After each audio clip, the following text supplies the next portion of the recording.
Hey y'all, so I have made this video 2 other times, but then as soon as I get ready to post it, I end up adding something else over here in my little indoor garden area. So then I go, oh, I'm going to have to reshoot that. But this time I'm just going to do it and post it, and then I can always post an update.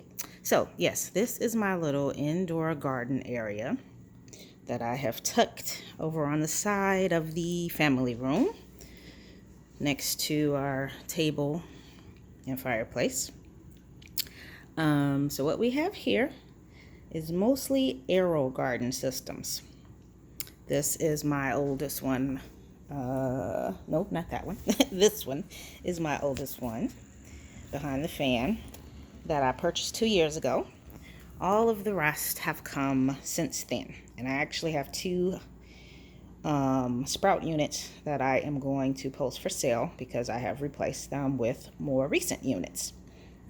Yes, I love it. I absolutely love it. I come over here and I look at it and I get happy. So I'm going to do more detailed videos on what's going on over here.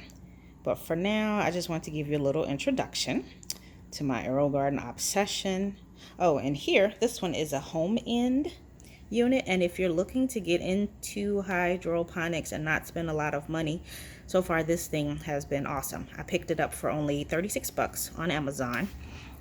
The grow light above it was $19, and then I scanned it myself with vinyl from my Cricut because I didn't like that it was all white and didn't coordinate with everything else.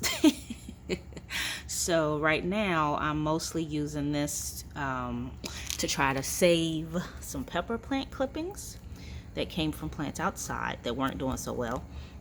And then there are some seeds that I started. You can see various types of pak choi in there. And this is actually a turnip greens. I'm going to harvest some of these greens today.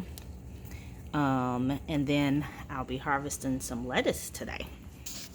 So stay tuned for that. Then up here we have various types of peppers. Over here is more peppers and heirloom cherry tomatoes in cracky jars. More on that later. And heirloom cherry tomatoes in the AeroGarden that are doing very well.